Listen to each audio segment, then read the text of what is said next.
بسم اللہ الرحمن الرحیم۔ پروگرام کرنٹ افیئر کے ساتھ آپ کا میزبان سید آصف علی حمدانی حاضر خدمت ہے۔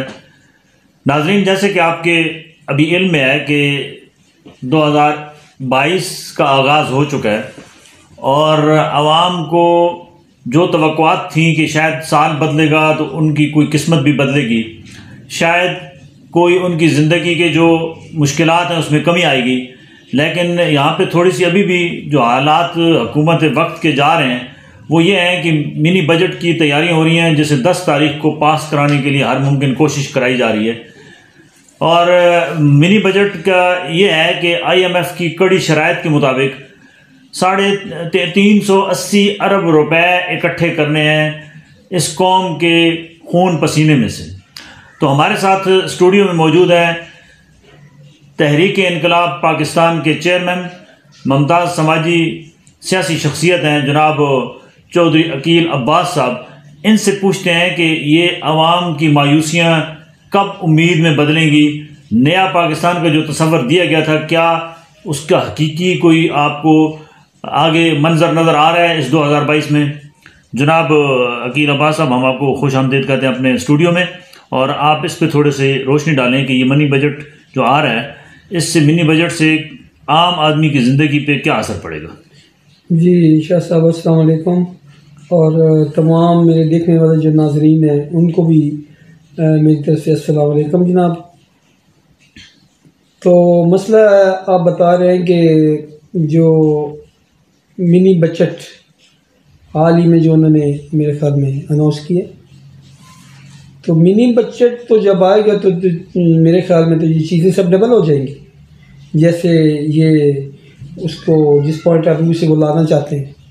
تو اس سے تو آگے ہی پہلے مہنگائی ہے، مہنگائی ختم ہی نہیں ہو رہی، تو اوپر سے تو پھر ایک اور بم میرے خیال میں، بلکہ یہ سمجھے کہ وہ پرانے زمانے میں عراق کی جنگ میں اسکڈ میزائل ہوتے تھے وہ ڈال رہے ہیں میرے عوام کے اوپر۔ پہلے ہی عوام مر چکی ہے بیچاری اس مہنگائی کے، اس جو آج کل دور گزر رہا ہے۔ تو یہ پتہ نہیں کون سا نیا فارمولہ لے کے منی بجٹ کا آگے، ہماری سمجھ سے تو بالا تر ہے۔ آپ کیا سمجھتے ہیں کہ غربت میں اضافہ ہوگا پاکستان کے اندر، اور ایک غریب جو ہے اس کا چولہا جسے کہتے ہیں جی ہم تو نیچے والے طبقے کو اٹھا رہے ہیں؟ ڈیفینیٹلی یہ تو ہونا ہی ہونا ہے۔ اب آپ سنیں کہ منی بجٹ کا مقصد کیا ہے، آپ ہمیں سمجھا دیں نا سلیس اردو میں کہ منی بجٹ آنے کے بعد کیا اس میں کیا عوام کو کیا ریلیف ملے گا، آپ بتا دیں ہمیں۔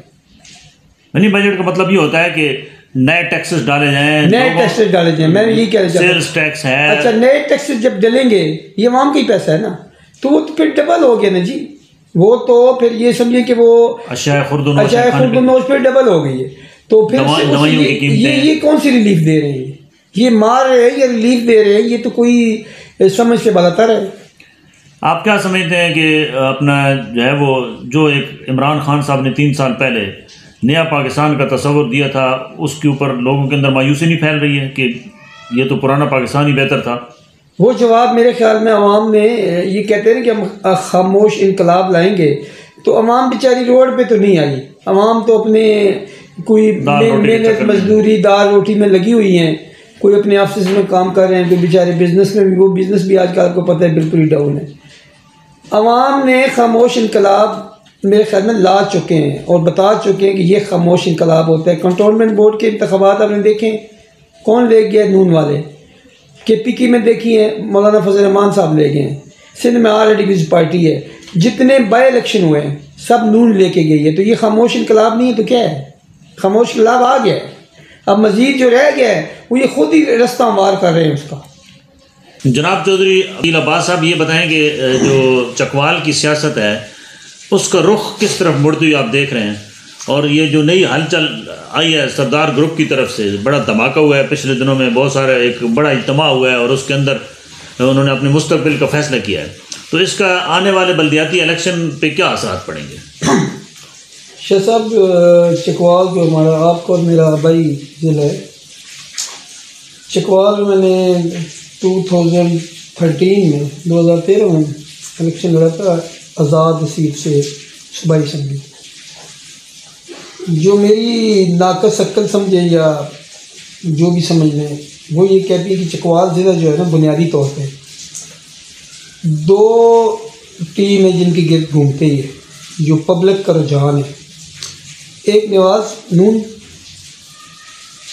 PML نون اور ایک سردار عباس، یہ دونوں ایسی کاپیں تھی کہ پہلے تو ان کا آپس میں کمپٹیشن کریں گے، صحیح، اب یہ ہوا ہے کہ وہ آپس میں مل گئے. تو آپ بتائیں کہ جب دو کوفتے آپس میں ملتی ہیں تو اس کا رزلٹ تو دیکھو کرنٹ تو پھر بھی وہ نون کو جائے گا کیونکہ وہ نون میں چلے گئے ہیں. لیکن وہ ایک ایسی شخصیت ہے چکوال کی کہ میں سمجھتا ہوں، میرا نہ ان کی پارٹی سے تعلق ہے نہ ان کے گروپ سے تعلق ہے، لیکن جو سچ اور حق کی بات یہ ہے کہ ان میں وہ کوالٹی ہیں جو ایک لیڈر میں ہونی چاہیے. اور آج بھی اس حال میں بھی لوگ جو بھی کہیں انہوں نے اپنے آپ کو منوا لیے، اور میرے خیال میں وہ کامیاب ترین سیاستدان ہیں ڈسٹرکٹ چکوال کے. باقی ہیں، یہ نہیں ہے کہ نہیں ہے، فکر تو ہیں، لیکن جو عوام کی جو رجحان ہے، جو عوام کا جو بینک ووٹ ہے نا ذاتی حیثیت کا، پارٹیوں کے ہوتے رہتے ہیں، تو وہ سردار عباس صاحب کا صحیح ہے، اس میں کوئی فرق نہیں نظر آیا مجھے کہ ان میں کوئی فرق نظر آیا ہو. اتنی کرائسس کے بعد بھی وہ سکسیزفل نظر آ رہے ہیں. یہ بتائیں کہ یہ ایک بہت بڑا نام ہے ایاز میر، تحریک انصاف میں وہ گئے، پھر انہوں نے، آپ کیا سمجھتے ہیں کہ ان کے فیلئر کی کیا وجوہات ہیں؟ ان کے ساتھ کون سے ایسے لوگ ہیں جن کی وجہ سے وہ PTI کو بھی نقصان ہوا اور ان کو بھی نقصان ہوا، ان کے سیاسی کیریئر کو بھی داؤ پہ لگایا گیا، ان کے اوپر کافی سارے سنگین قسم کے الزامات بھی لگے؟ بنیادی طور پہ PTI میں اتنے میں آئے بھی نہیں ہے وہ، تو وہ ایک اپنے پروفیشن میں بڑے کامیاب بندے ہیں، آپ بہتر جانتے ہیں مجھ سے، آپ صافی ہیں. تو ان کے ساتھ ٹیم صحیح نہیں تھی، وہ تو کامیاب رہے ہیں، MNA بھی رہے ہیں، MPA بھی رہے ہیں، لیکن اصل تو دیکھیں جی سیاست کوئی بھی ہوتی ہے وہ چلاتی ہے آپ کی لابی. جب لابی آپ کی ناکارہ ہو نا تو پھر وہ میرے خیال میں وہ اس پچ پہ آپ زیادہ ایسا کھیل نہیں سکتے.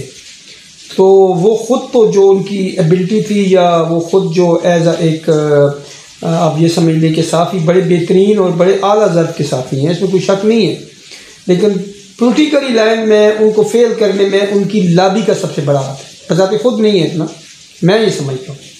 بس ان کے لیے یہی ہے کہ وہ کارنر رہے اس فیلڈ سے، پولیٹیکلی فیلڈ سے، تو وہ کامیاب ترین آدمی ہیں. جی ناظرین، جیسا کہ چودھری عقیل صاحب نے پہلے تو منی بجٹ کے حوالے سے بتایا کہ یہ ایک بہت بڑا طوفان آئے گا، اور خان صاحب کی جو یہ اسکیمیں ہیں یہ ساری، یہ اتنا بڑا مہنگائی کا طوفان جو ہے وہ ان اسکیموں کو بہا کے لے جائے گا. ایک عام پبلک کے اندر یہ احساس پروگرام کے تحت، یا یہ جو ابھی کہہ رہے ہیں جی کہ 1000 روپے کی آپ کو کنسیشن ملے گی آپ جب اشیاء خودنوش خریدیں گے، تو اس کا بھی یہ ہے کہ ابھی بہت سارے لوگوں کو یہی پرابلم آ رہی ہے کہ اشیاء خودنوش یوٹیلٹی سٹورز کے اندر اویلیبل ہی نہیں ہے، بڑے شہروں کے اندر نہیں ہے، چھوٹے دیہاتوں تک تو اس کا تصور کرنا بھی بڑا مشکل ہے. اسٹور والے تو اپنا شاہ صاحب جو چیزیں ہوتی ہیں جیسے چینی ہے، آٹا ہے، اس قسم کی جو چینی جس کو ریلیف دینا ہوتا ہے وہ آپ کا ریکارڈ بیچ چکے ہوتے ہیں، وہ کہتے ہیں ہمارے پاس ہے ہی نہیں، تو پھر چاہیے کیا یوٹیلٹی اسٹور سے لوگوں کو؟ یعنی کہ یہ منی بجٹ اگر پاس ہو جاتا ہے تو IMF کو تو فائدہ ہو سکتا ہے، اور معیشت کو بھی وقتی طور پہ کچھ فائدہ ہو سکتا ہے، لیکن عام جو ایک غریب دیہڑی دار بندہ ہے اس کی صحت پہ بہت برے اثرات پڑیں گے، اور اس کو مزید مہنگائی کا سامنا کرنا پڑے گا، اور اس کی جو غربت کی لکیر ہے وہ اس سے پھر نیچے آئے گا.